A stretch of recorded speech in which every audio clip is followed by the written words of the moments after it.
You see, 100% of the royalties from the sales of the Dream Doers and the Summer of Secrets are donated to Timmy's Fund.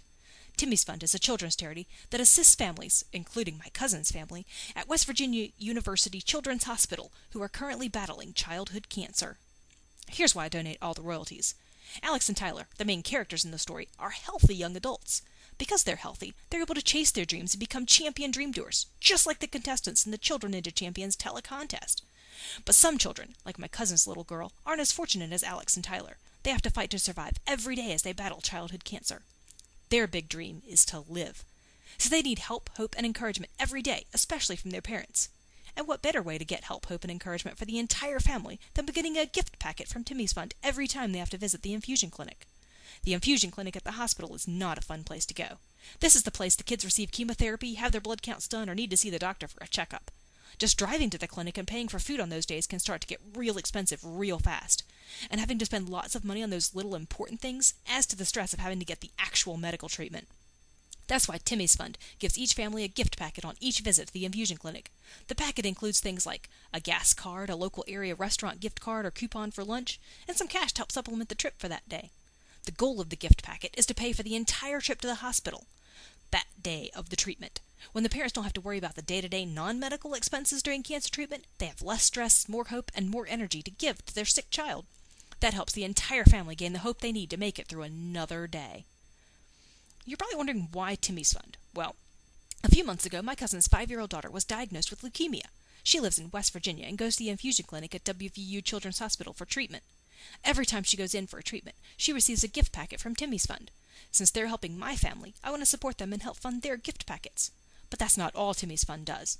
They're about to open Timmy's Book Nook in the infusion clinic, so the kids have books to read and activities to do while they wait for their treatment. And Timmy's Fund is working on a huge new project, Timmy's Place. This is going to be a place near the hospital where families of pediatric oncology patients can stay free of charge. Timmy's Place will always be open to them. It will be a place that these families can come any time of the day. They'll be able to stop by for a meal, allow their kids to play, check or send emails, or just grab a gas card or a meal card to a local restaurant. Timmy's Place will be their sort of home away from home while they are in Morgantown for cancer treatment. Well, who is Timmy? Well, in May of 2004, Timmy Quigley was diagnosed with an aggressive malignant childhood brain tumor. After a very quick diagnosis and surgery, the tumor was successfully and completely removed, and his treatments began in June.